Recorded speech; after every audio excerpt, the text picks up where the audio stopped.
Hello students, कैसे हैं आप। हम इलेक्ट्रोकेमिस्ट्री पढ़ रहे हैं और इलेक्ट्रोकेमिस्ट्री में आज हम सेल्स के बारे में डिस्कस करेंगे। मैंने आपको पहले भी बताया है कि जो सेल्स होते हैं ये एक तरह से डिवाइसेस हैं, या हम बोले कि एक तरह से इंस्ट्रूमेंट हैं जो कि एक फॉर्म ऑफ एनर्जी को दूसरी फॉर्म में कन्वर्ट करते हैं। ठीक है, तो आज हम क्या पढ़ेंगे। Today topic is cells. और ये जो सेल्स हैं ये एक फॉर्म ऑफ एनर्जी को दूसरी फॉर्म में कन्वर्ट करते हैं। सेल्स का मैंने आपको पहले भी बताया है, the cells are of two type. One is known as electrolytic sales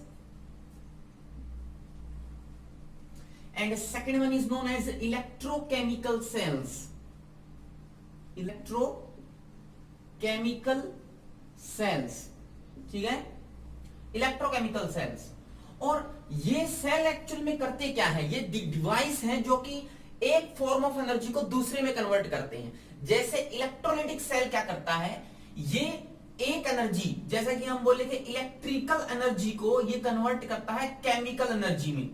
और उसी तरह आपके पास जो इलेक्ट्रोकेमिकल सेल है वो केमिकल एनर्जी को कन्वर्ट करता है किसमें, इलेक्ट्रिकल एनर्जी में। So cells are basically the instrument and device which convert one form of energy into another form of energy.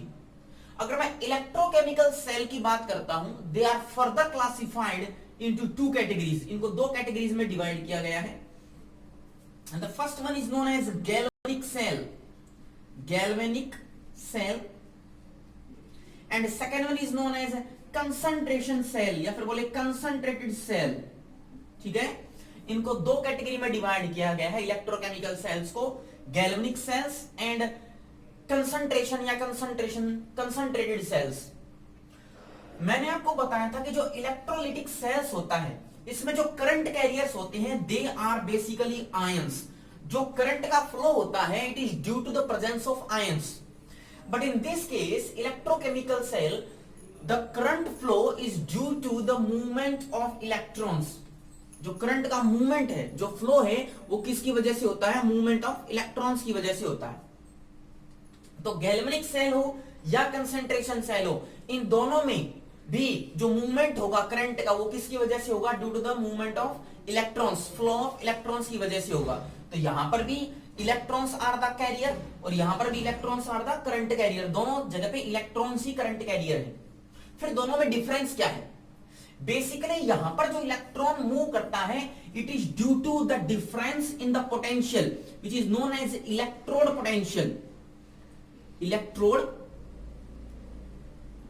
Potential, ठीक है, पोटेंशियल डिफरेंस होगा बिटवीन द टू इलेक्ट्रोड्स। उनके बीच में इलेक्ट्रोड्स के पोटेंशियल डिफरेंस के वजह से ही इलेक्ट्रॉन्स की मूवमेंट होगी। लेकिन जो यहां पर कंसंट्रेशन सेल है इसके अंदर जो इलेक्ट्रॉन की मूवमेंट होगी it is due to the difference in the concentration of two solution. ठीक है, यहां पर जो इलेक्ट्रॉन्स की मूवमेंट होगी it is due to the difference in the concentration of two solution. और जो गैल्वेनिक सेल है वहां पर जो इलेक्ट्रॉन की मूवमेंट होगी it is due to the potential difference, और we can say the electrode potential of the two electrodes. दो इलेक्ट्रोड के बीच में जो पोटेंशियल डिफरेंस होगा उसकी वजह से मूवमेंट होती है।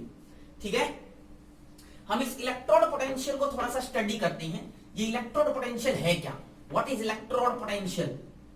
सो इलेक्ट्रोड पोटेंशियल, ठीक है, इलेक्ट्रोड पोटेंशियल बेसिकली एक टेंडेंसी है of an electrode to loss the electron और टू गेन द इलेक्ट्रॉन। ठीक है, अगर कोई इलेक्ट्रोड अपने अंदर से इलेक्ट्रॉन लॉस करता है या अपने अंदर इलेक्ट्रॉन गेन करता है, वो जो टेंडेंसी कहलाती है it is known as electrode potential. जैसे देखिए, अगर आपके पास जिंक है और जिंक अपने अंदर से दो इलेक्ट्रॉन लॉस करता है और वो कन्वर्ट हो जाता है Zn2+ आयन में, and this is the two electron. तो इसने दो इलेक्ट्रॉन का क्या किया है, लॉस किया है, and this process is known as oxidation. ठीक है, और इस प्रोसेस में जब दो इलेक्ट्रॉन निकलेंगे due to the potential difference, due to the electrode potential, this potential difference और electrode potential is known as oxidation potential. ठीक है। What is oxidation potential? The tendency of an element to lose its electron is known as oxidation potential. और जो oxidation potential है उसको represent कैसे करते हैं? ई इलेक्ट्रोड पोटेंशियल। अगर ऑक्सीडेशन का है तो देखो पहले जिंक था, डैश लगाओगे, जिंक किस में कन्वर्ट हो गया? Zn2+ में। This is the case of oxidation, ठीक है। तो ये जो पोटेंशियल आएगा this is known as oxidation potential. तो मैंने क्या बताया? Electrode potential, the tendency of an element to lose और gain the electron is known as electrode potential. If an element is losing its electron, this is known as electrode potential due to the oxidation of that element. दो electron उसने loss किए, उसकी वजह से जो potential generate होगा it is known as electrode oxidation potential. Oxidation potential. एक case और देखते हैं अपन। जैसे देखो, अगर यही Zn2+ आयन अपने दो इलेक्ट्रॉन्स को ले लेता है, कहीं से दो इलेक्ट्रॉन लेता है और कन्वर्ट किस में हो जाता है? Zn में, जिंक में, तो ये प्रोसेस क्या कहलाएगी? This process is known as reduction. इसको क्या बोलते हैं? रिडक्शन। और इस रिडक्शन के दौरान जो आपका पोटेंशियल जनरेट होगा, it is known as reduction potential. इसको कौन सा पोटेंशियल बोलेंगे? Reduction potential. इसको हम रिडक्शन पोटेंशियल बोलते हैं, ठीक है। और इस रिडक्शन पोटेंशियल को किस तरह से रिप्रेजेंट किया जाता है? इसको रिप्रेजेंट किया जाता है मतलब E, और जहां पर रिडक्शन हो रहा है, किसका हो रहा है? Zn2+ आयन का। कैसे? डैश लगाओगे और किस में कन्वर्ट कराओगे इसको? Zn में, ठीक है। Zn यहां पर किस कंडीशन में था? एक्वस में। यहां पर किस स्टेट में आ गया? सॉलिड स्टेट में। यहां पर जिंक कहां था? सॉलिड स्टेट में। यहां पर कैसी स्टेट में आ गया? एक्वस स्टेट में। तो ऑक्सीडेशन पोटेंशियल को रिप्रेजेंट किया जाता है E। जिस एलिमेंट का ऑक्सीडेशन हो रहा है पहले वो लिखोगे, फिर जिंक 2+ आयन जो ऑक्सीडेशन होने के बाद बनेगा इन द एक्वस कंडीशन, वो आप लिखोगे। और यहां पर जब आप रिडक्शन दिखाओगे तो जिसका रिडक्शन हो रहा है पहले एलिमेंट वो लिखोगे आयनिक फॉर्म में, साथ में आप एक्वस भी लगा सकते हो, लाइक दिस एक्वस डैश, फिर क्या लगाओगे? Zinc in the solid state. This represent the electrode potential and this represent the oxidation potential. तो रिडक्शन पोटेंशियल क्या है? The tendency of an element in its ionic form to absorb, to gain the electron is known as reduction potential, and the tendency of an element to lose its electron is known as oxidation potential. और जब दोनों को हम combine कर देंगे तो combined form क्या कहलाएगी? Electrode potential. The tendency of an element to lose और gain the electron is known as electrode potential, ठीक है। अब देखो यहां पर मैंने जिंक का ऑक्सीडेशन कराया और जिंक का ही रिडक्शन कराया। अगर मैं जिंक की ऑक्सीडेशन पोटेंशियल की वैल्यू लिखूं तो सपोज कीजिए इसकी वैल्यू 10 है, ठीक है, 10। जो रिडक्शन पोटेंशियल की वैल्यू आएगी वो भी किसके इक्वल आएगी? 10, बट विद अपोजिट साइन। अगर यहां पर ये +10 है तो यहां पर -10 आएगा, क्योंकि दोनों की तरफ, दोनों साइड में अगर आप देखोगे जिस एलिमेंट का ऑक्सीडेशन हो रहा है उसी एलिमेंट का क्या हो रहा है? रिडक्शन। तो जो ऑक्सीडेशन पोटेंशियल की वैल्यू आएगी वही रिडक्शन पोटेंशियल की वैल्यू आती है, पर दोनों में साइन क्या हो जाता है? अपोजिट, ठीक है। दोनों में साइन अपोजिट हो जाएगा, वैल्यू वही रहती है, but for the same element. जैसे अगर आप कॉपर के लिए निकालेंगे, कॉपर का इलेक्ट्रोड पोटेंशियल, दिस इज मैं बोलूं 2+ लगा दिया मैंने एक्वस कंडीशन में, एक्वस में, और लाइक दिस, ये क्या है? कॉपर का रिडक्शन पोटेंशियल। अगर इसकी वैल्यू मैं लिखूं +0.34 है, ठीक है, तो इसकी ऑक्सीडेशन पोटेंशियल की वैल्यू कितनी आएगी? Cu, ठीक है, dash Cu2+ ion in the aqueous state and it is equal to what? -0.34। ये वैल्यू आएगी। वैल्यू दोनों की सेम है पर साइन क्या हो जाएगा? अपोजिट हो जाएगा, ठीक है। तो हम इन्हीं इलेक्ट्रोड पोटेंशियल और जो रिडक्शन और ऑक्सीडेशन पोटेंशियल है इसका यूज करके हम गैल्वेनिक सेल, जो मैंने अभी आपको बताया है, उसको डिस्कस करते हैं, उसको स्टार्ट करते हैं। Galvanic cell, so let us start. Galvanic cell क्या है? So what is galvanic cell? Galvanic cell, galvanic cell एक ऐसा सेल है जो कि इलेक्ट्रोकेमिकल सेल का ही टाइप है, और इसके अंदर जो करंट कैरियर्स हैं, these are the electrons, and the movement of electron in the galvanic cell is due to the presence of electrode potential, potential difference की वजह से होता है, and this cell was discovered by the Galvin and that's why the name of the cell is galvanic cell. ठीक है, जैसे galvanic cell को study करने से पहले हम एक एक्सपेरिमेंटल स्टडी करते हैं, केस स्टडी करते हैं। जैसे आप सपोज कीजिए कि आपके पास एक कंटेनर है और इस कंटेनर के अंदर आपके पास एक सॉल्यूशन बना हुआ है and that solution is made up of CuSO4, ठीक है, CuSO4 का फिलअप है और आपने ऊपर से यहां पर एक रोड डाली हुई है, इलेक्ट्रोड डाला हुआ है, रोड डाला हुआ है and this road is made up of zinc, zinc का बना हुआ है, ठीक है। मैंने अभी आपको बताया है कि हर एक इलेक्ट्रोड का, हर एक एलिमेंट का अपना एक ऑक्सीडेशन पोटेंशियल होता है और अपना एक रिडक्शन पोटेंशियल होता है और उनकी वैल्यू फिक्स होती है। तो जो ऑक्सीडेशन पोटेंशियल की वैल्यू होगी वही रिडक्शन पोटेंशियल की वैल्यू होगी, बट विद अपोजिट साइन। तो मैं जितने भी एलिमेंट आगे डिस्कस करूंगा या जितने भी आगे केसेस करवाऊंगा उन सब में मैं रिडक्शन पोटेंशियल की वैल्यू लूंगा, ऑक्सीडेशन की नहीं, क्योंकि दोनों की वैल्यू सेम होती है बट साइन अपोजिट होता है। तो मैं एक ही कन्वेंशन को मान के चलूंगा, दैट इज रिडक्शन पोटेंशियल, और उसी के बेसिस पे अपने एक्सपेरिमेंट को कंक्लूजन पे लाने की कोशिश करूंगा। जैसे इस केस में देखो आप, जैसे मैंने सॉल्यूशन लिया है कॉपर सल्फेट का और ऊपर से रोड किसकी डाली है, जिंक की। जिंक का जो रिडक्शन पोटेंशियल होता है दैट इज जिंक का reduction potential EZn2+2 zinc ion, this is the reduction potential of zinc and the value of reduction potential of zinc is minus 0.76 volt, ये वैल्यू होती है, ठीक है। कॉपर का जो रिडक्शन पोटेंशियल होता है E for the copper Cu2+2 Cu, ये जो रिडक्शन पोटेंशियल की वैल्यू कॉपर के लिए होती है इट इज पॉजिटिव 0.34 वोल्ट, ठीक है। आपको ये याद रखना है, देखो इन दोनों के केस में मैंने रिडक्शन पोटेंशियल की वैल्यू लिखी, किसकी रिडक्शन पोटेंशियल की वैल्यू ज्यादा है, कॉपर की plus 0.34, but the reduction potential of zinc is very less, in the minus है, ये माइनस में है, तो रिडक्शन पोटेंशियल कॉपर का ज्यादा है।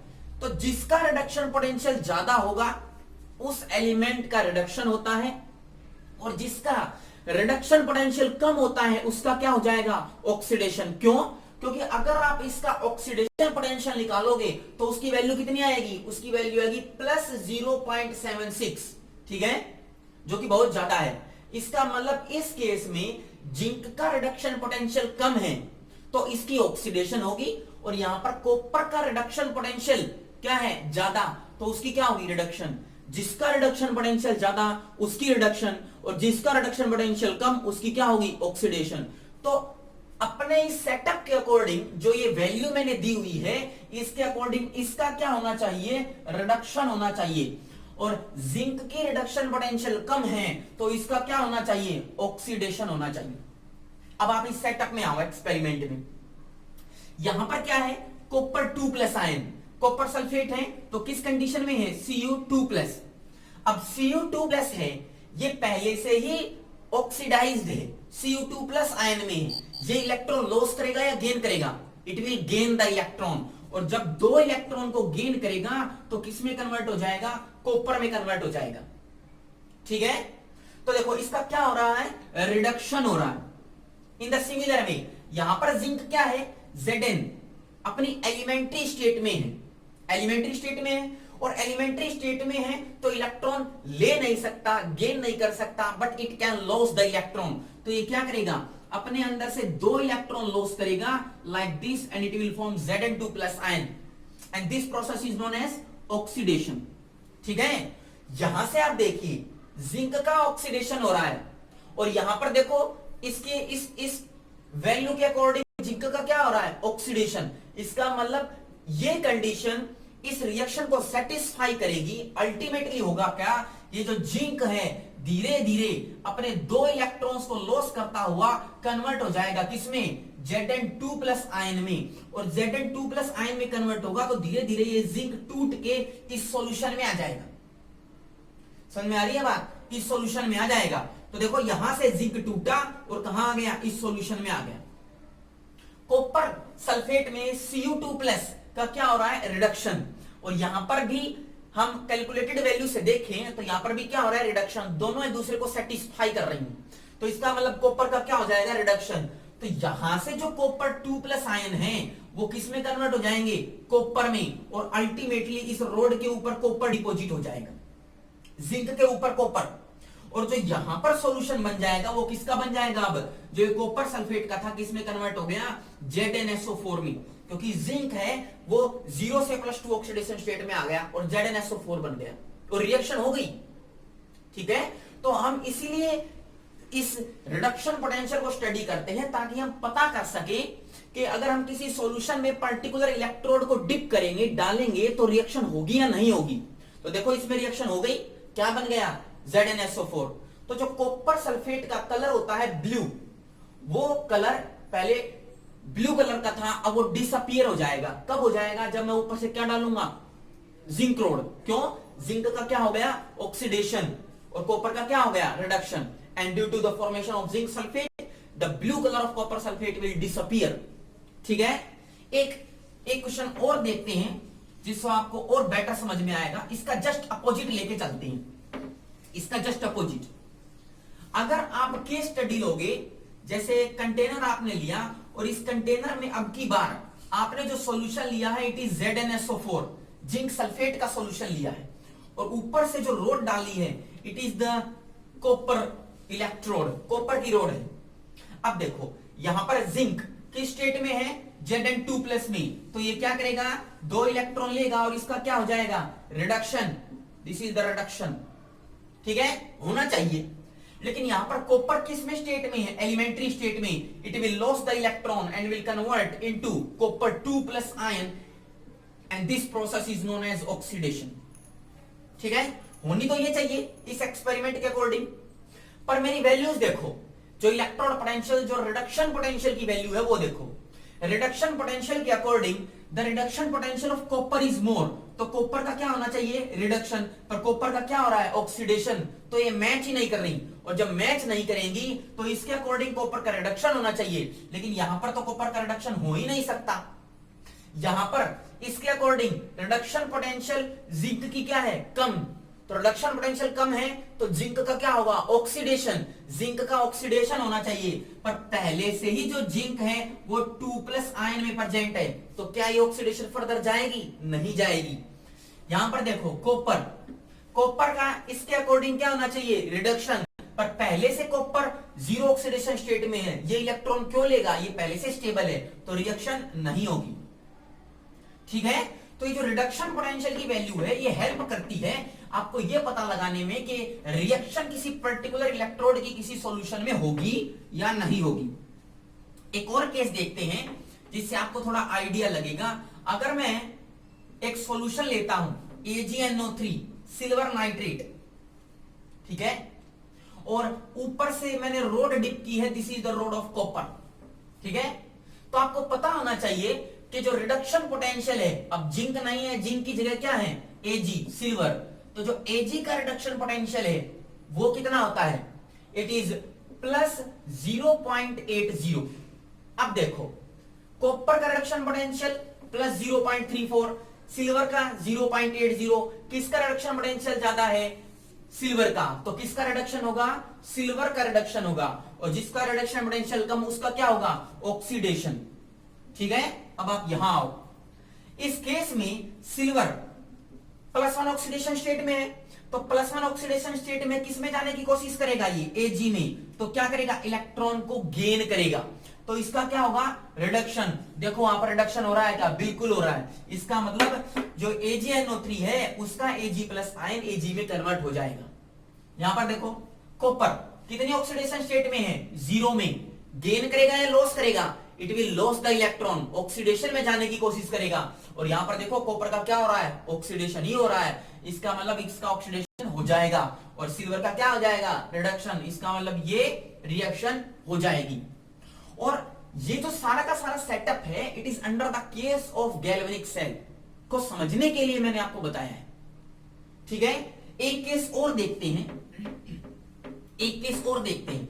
अच्छा, जितने भी मैंने आपको ये केस कराए हैं, जैसे कि सिल्वर नाइट्रेट में मैंने कॉपर डाला तो रिएक्शन हो गई, कॉपर सल्फेट में जिंक डाला तो हो गई। तो एक एलिमेंट का ऑक्सीडेशन हो रहा है और दूसरे एलिमेंट का क्या हो रहा है, रिडक्शन। ऐसे सेल्स या ऐसे कंटेनर जिसके अंदर एक एलिमेंट का ऑक्सीडेशन हो जाए और उसके साथ जो दूसरा एलिमेंट है जो सॉल्यूशन की फॉर्म में है उसका क्या हो जाए, रिडक्शन, ऐसे सेल्स को हम डायरेक्ट सेल बोलते हैं, क्योंकि एक ही कंटेनर में सब कुछ हो रहा है। एक कंडीशन और देखिए, अगर आपके पास ये कंटेनर है और इस कंटेनर में मैंने सॉल्यूशन लिया है ZnSO4 जिंक सल्फेट, और ऊपर से जो मैंने रोड डाली है it is the road of zinc.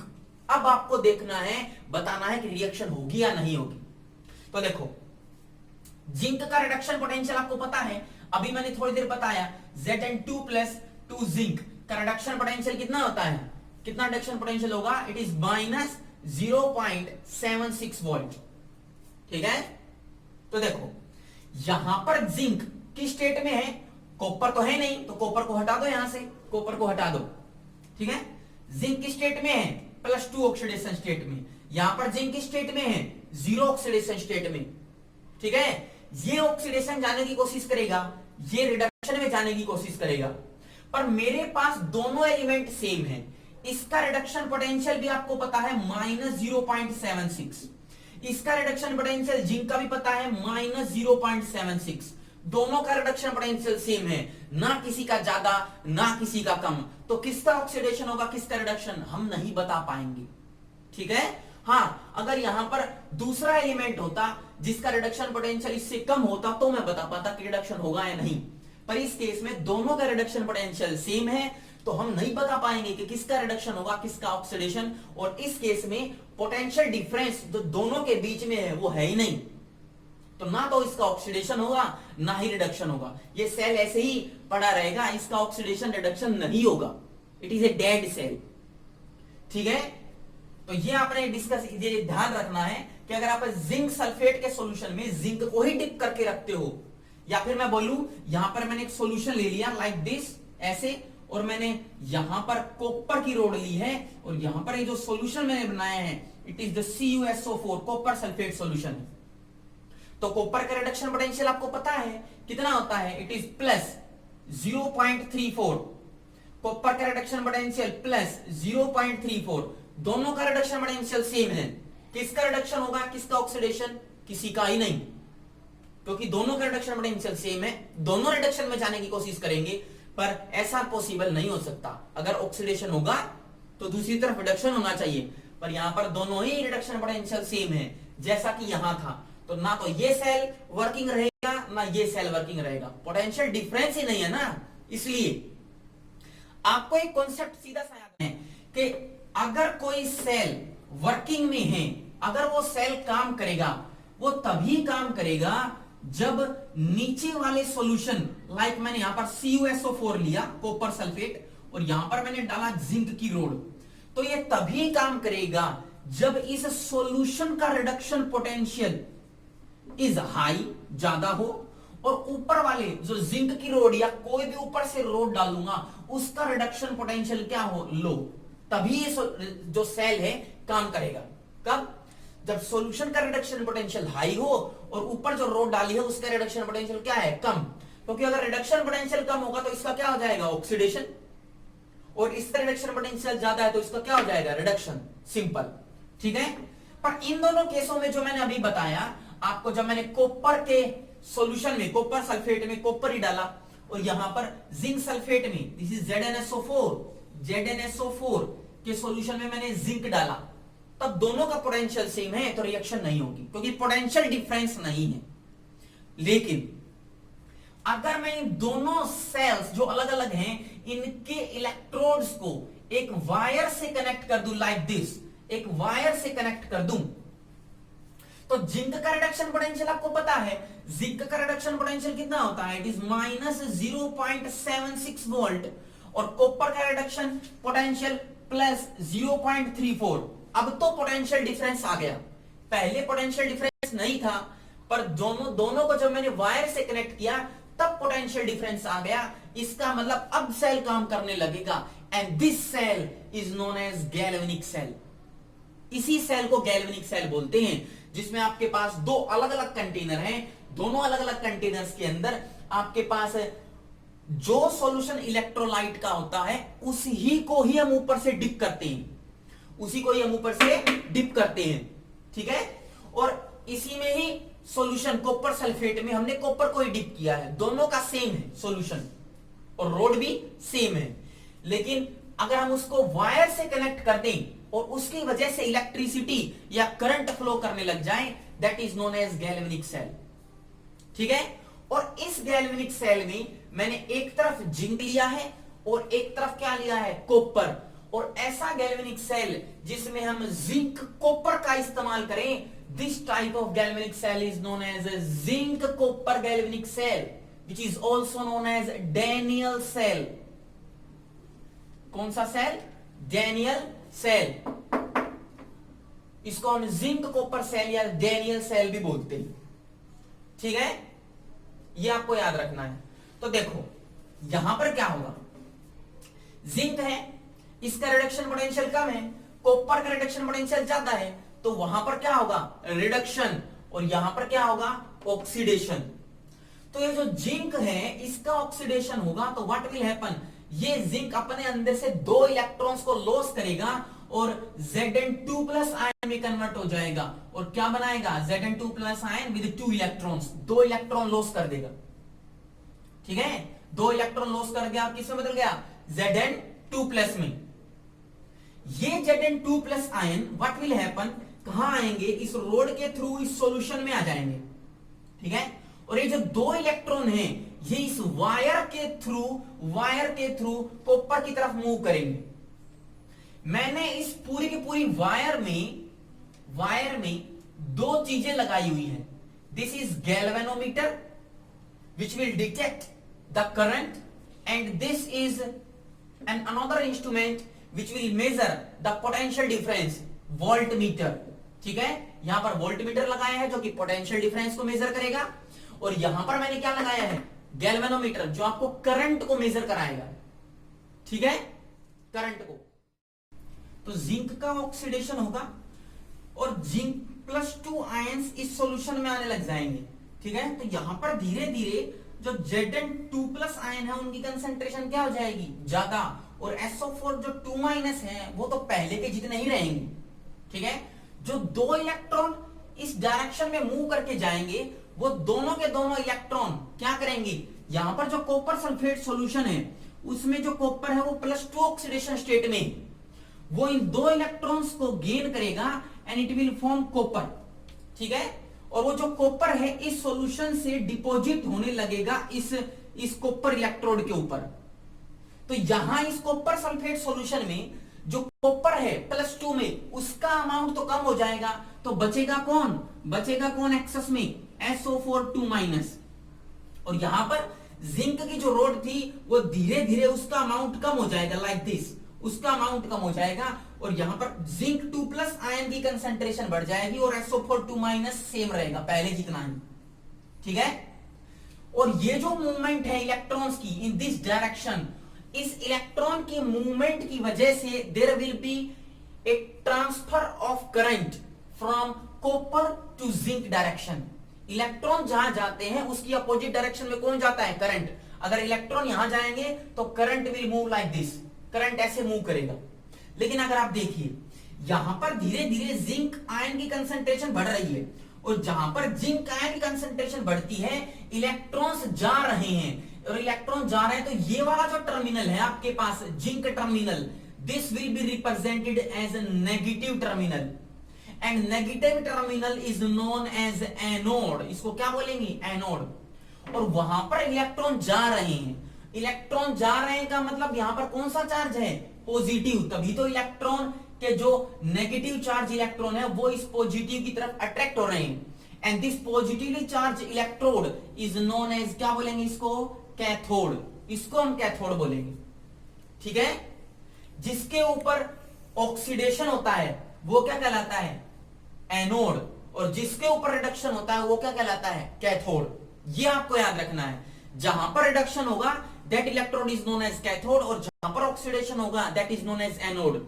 Positive negative sign देने का कोई इनसे रिलेशन नहीं है, ठीक है। अगर आप इलेक्ट्रोकेमिकल सेल डिस्कस करोगे तो हमेशा एनोड पे नेगेटिव आएगा और कैथोड पे पॉजिटिव आएगा, लेकिन इलेक्ट्रोलिटिक सेल में अपोजिट हो जाता है, एनोड पे पॉजिटिव आ जाता है और कैथोड पे नेगेटिव। कई स्टूडेंट्स को ये डाउट रहता है कि एनोड पे नेगेटिव आया, किसी बुक में लिखा हुआ है कि कैथोड पे नेगेटिव है, तो बुक्स में गलत नहीं है। आपको देखना है कि सेल का टाइप कौन सा है। If it is electrochemical cell then anode पे नेगेटिव आएगा, and for the electrolytic cell anode पे क्या आएगा, पॉजिटिव आएगा। तो ये आपको याद रखना है दोनों में डिफरेंस।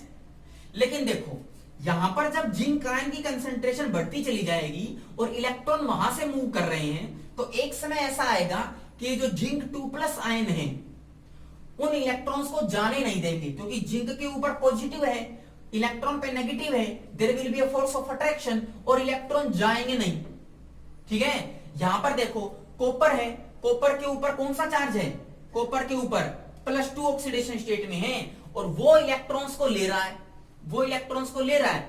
तो एक समय आएगा जब जो इलेक्ट्रॉन की जो मूवमेंट है due to this force of attraction by the zinc ion will be reduced, जो मूवमेंट है वो डिक्रीज हो जाएगी, और डिक्रीज होने की वजह से करंट फ्लो नहीं करेगा, ठीक है। और जो इलेक्ट्रॉन जो इधर जा रहे हैं वो इतने ज्यादा इलेक्ट्रॉन यहां पर इकट्ठे हो जाएंगे कि वो आने वाले इलेक्ट्रॉन्स को क्या करेंगे, रिपेल करेंगे। दूसरा जो रीजन है कि करंट का स्टॉप होने का वो ये है। फर्स्ट रीजन मैंने आपको बताया कि जिंक 2+ आयन की कंसंट्रेशन बढ़ गई, बढ़ने की वजह से जो इलेक्ट्रॉन जा रहे थे वो अब जा नहीं पाएंगे।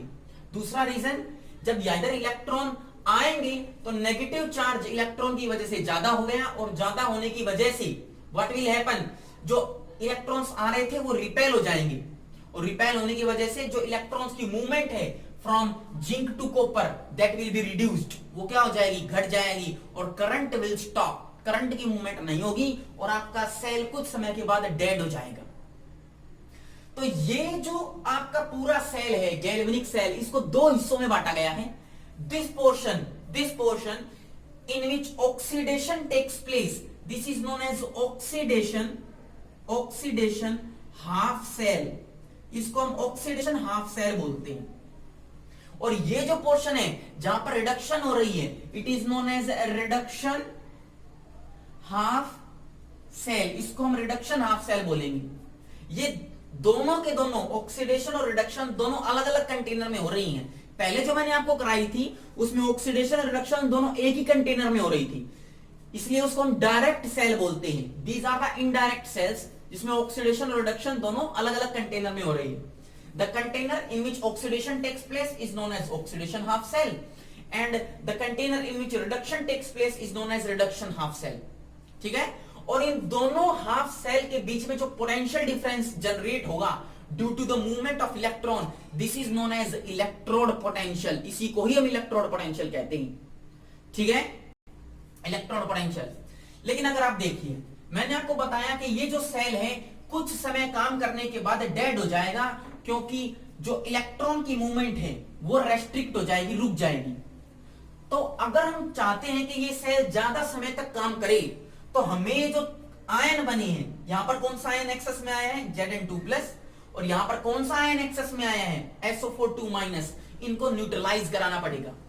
और इनको न्यूट्रलाइज कराने के लिए I will take a U shape tube, एक यू शेप ट्यूब का इस्तेमाल करते हैं, and this U shape tube is known as salt bridge, इसको सॉल्ट ब्रिज के नाम से जाना जाता है। एक्चुअल में सॉल्ट ब्रिज है क्या, एक सॉल्ट ब्रिज एक यू शेप की ट्यूब होती है, इस ट्यूब के अंदर आप सोल्ट्स भरते हो, like KCl potassium chloride, KNO3, K2SO4, ऐसे सोल्ट्स भरते हो like KCl, KNO3 and K2SO4। ये इलेक्ट्रोलाइट्स आप फिल करते हो, ठीक है। और ये इलेक्ट्रोलाइट्स इसमें फिल करने के बाद आप इस यू शेप ट्यूब के अंदर एक और केमिकल सब्सटेंस डालते हो, इट इज नोन एज अगर अगर, इसको अगर अगर भी बोलते हैं। ये केमिकल सब्सटेंस, ये स्टिकी केमिकल सब्सटेंस है अगर अगर, which is obtained from algae, ठीक है। एल्गी से ऑब्टेन्ड किया जाता है, नेम है गैलेडियम। ये एक एल्गी का नाम है गैलेडियम, और उस गैलेडियम से ये स्टिकी सब्सटेंस अगर अगर एक्सट्रैक्ट किया जाता है। ये अगर अगर क्या करता है, जब हम इस अगर अगर को गर्म करते हैं और उस अगर अगर को गर्म करने के बाद इनमें से कोई भी सॉल्ट हम अगर अगर में डाल दें और उस अगर अगर और इस सॉल्ट से इस पूरी की पूरी यू शेप ट्यूब को पूरा का पूरा भर देते हैं और कुछ समय के लिए इस शेप को, इस यू ट्यूब को ठंडा किया जाता है, तो ये पूरे के पूरे KCl K2SO4 और जो KNO3 के सॉल्ट्स हैं, ये इस यू टेप शेप की जो ट्यूब है आप इसमें फिक्स कर दोगे। मैंने क्या किया, इस यू शेप की जो ट्यूब है इसमें मैं अगर अगर के साथ मैंने ये सॉल्ट डाले और ये सॉल्ट इसके अंदर फिक्स हो जाएंगे। ठीक है, फिक्स हो जाएंगे। अगर आप इस यू शेप की ट्यूब को रिवर्स करते हो लाइक दिस, मैंने सॉल्ट ब्रिज में बनाया, इसको रिवर्स कर दिया, तो ये जो सॉल्ट है ये नीचे नहीं गिरेंगे। क्यों नहीं गिरेंगे? क्योंकि अगर अगर होने की वजह से जिनकी मोबिलिटी है वो इनमें फिक्सिसिटी आ गई है, फिक्स हो गई है। ठीक है, ये आपको याद रखना है। ज्यादातर जो सॉल्ट्स हम लेते हैं वो पोटेशियम के लेते हैं, लाइक KCl KNO3, ये आप लेते हो। क्यों पोटेशियम को इसलिए लेते हैं क्योंकि जो पोटेशियम की और NO3 माइनस आयन की जो मोबिलिटी है, आयनिक मोबिलिटी, वो ऑलमोस्ट इक्वल है। जिस स्पीड से पोटेशियम मूव करेगा उसी स्पीड से कौन मूव करेगा? NO3 मूव करेगा। अब इस सॉल्ट ब्रिज का काम क्या है वो देखो। जब यहां पर Zn2+ आयन की कंसंट्रेशन बढ़ेगी, कहने का मतलब पॉजिटिव चार्ज बढ़ेगा, तो यहां से जो NO3 माइनस आयन है इस सॉल्ट ब्रिज में से वो यहां से इधर की तरफ मूव करेगा और इस Zn2+ चार्ज को न्यूट्रलाइज कर देगा। सिमिलरली वहां पर जो SO4 आयन जो नेगेटिव चार्ज एक्सेस में डेवलप हो गया है उसको न्यूट्रलाइज कराने के लिए जो पोटेशियम आयन है वो इस कैथोड की तरफ मूव करेगा और इस SO4 को न्यूट्रलाइज करा देगा। अब देखो, जब दोनों के दोनों चार्ज न्यूट्रलाइज हो गए, अब इलेक्ट्रॉन इजीली मूव कर सकता है फ्रॉम जिंक टू कॉपर। तो जो करंट पहले स्टॉप हो गया था कुछ समय के लिए, वो फिर से चलने लग गया, वो फिर से करंट फ्लो होने लग गया due to the application of this salt bridge. जो ही हमने सॉल्ट ब्रिज लगाया, तो जो सॉल्ट ब्रिज है उसका काम क्या है, सॉल्ट ब्रिज के फंक्शन क्या है? फर्स्ट फंक्शन तो कहता है कि जो सेल पहले 5 मिनट या 10 मिनट या 15 मिनट चल रहा था, उस सेल के टाइम को, चलने के टाइम को ये एक्सटेंड करा देता है, बढ़ा देता है। क्योंकि आयंस के कलेक्ट होने की वजह से करंट मूव नहीं कर पा रहा था, पर सॉल्ट ब्रिज ने इन आयंस को न्यूट्रलाइज करा दिया, अब करंट इजीली फ्लो करेगा। ठीक है, सेकंड जो इसकी एप्लीकेशन है, ये इंटरनल सर्किट को कंप्लीट करता है। बाहर से जो इलेक्ट्रॉन मूव हो रहे थे, this circuit is known as external circuit, और यहां से आयंस का फ्लो हो रहा है, this is known as internal circuit. इसको हम इंटरनल सर्किट बोलते हैं। ठीक है, इंटरनल सर्किट को कंप्लीट करता है। और जो थर्ड एप्लीकेशन है, it will neutralise the excess of salt, neutralisation में काम देता है, neutralisation of excess of ions. जो आयंस आपके बने हैं एक्सेस अमाउंट में, उनको न्यूट्रलाइज कराने का काम करेगा। तो सॉल्ट ब्रिज के आपको काम याद रखने हैं, ये इंटरनल सर्किट को कंप्लीट करता है, इलेक्ट्रिकल न्यूट्रलिटी बनाए रखता है by the neutralisation of ions, और करंट की टाइम पीरियड को इंक्रीज करा देता है। ठीक है, ये आपको याद रखना है। This is all about the Daniell cell and copper और जिंक का जो आपको सेल आप पढ़ते हो, डैनियल सेल, उसको हमने डिस्कस किया। अब किसी सेल को आप रिप्रेजेंट कैसे करोगे वो आपको सीखना है। So now we will start the representation of an electrochemical cell. कैसे हम किसी सेल को रिप्रेजेंट करते हैं, इलेक्ट्रोकेमिकल सेल को रिप्रेजेंट करते हैं। जैसे अभी मैंने एक जिंक कॉपर सेल को डिस्कस किया, उसमें जिंक का क्या हुआ? ऑक्सीडेशन। तो जिंक का देखो क्या हो गया, जिंक का हो गया ऑक्सीडेशन लाइक दिस।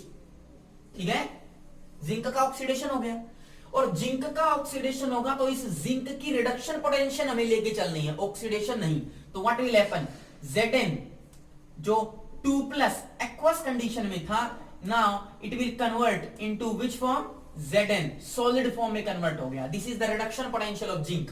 सिमिलरली आपके पास जो कॉपर 2+ था एक्वस कंडीशन में, वो किस में कन्वर्ट हो जाएगा, 2 इलेक्ट्रॉन लेकर के कॉपर सॉलिड में, और उसका रिडक्शन पोटेंशियल कैसे रिप्रेजेंट करेंगे, copper 2 plus aqueous like this and dash लगा के लाइक कॉपर सॉलिड फॉर्म में, ठीक है। और दोनों का जो इलेक्ट्रोड पोटेंशियल आप रिप्रेजेंट करते हो सेल्स के अंदर, वो कैसे रिप्रेजेंट करोगे, रिप्रेजेंटेशन आपको पहले 2 डैश लगाने हैं। ये जो 2 डैश हैं ये आपको बताते हैं कि सॉल्ट ब्रिज है बीच में, सॉल्ट ब्रिज। ये जो 2 डैश हैं ये आपको सॉल्ट ब्रिज बताते हैं। इस सॉल्ट ब्रिज के लेफ्ट हैंड साइड में, this is left hand side and this is right hand side. Left hand side में आपको ऑक्सीडेशन वाली टर्म लिखनी है। ऑक्सीडेशन किसका हो रहा है, जिंक का।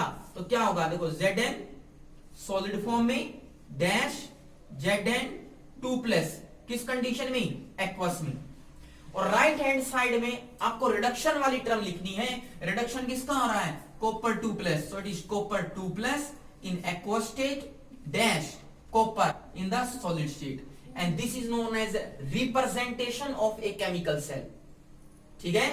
यहां पर आप ऑक्सीडेशन वाली वैल्यू लिखोगे और यहां पर आप रिडक्शन वाली वैल्यू लिखोगे। इलेक्ट्रोकेमिकल सेल में ऑक्सीडेशन किसका होता है, एनोड का, तो यहां पर आप एनोड वाली वैल्यू लिखोगे। और रिडक्शन किसका होता है, कैथोड का, तो इस डायरेक्शन में राइट हैंड साइड की तरफ आप क्या लिखोगे, कैथोड वाली वैल्यू लिखोगे। और इलेक्ट्रोड पोटेंशियल कैसे कैलकुलेट करोगे किसी भी सेल का, इलेक्ट्रोड पोटेंशियल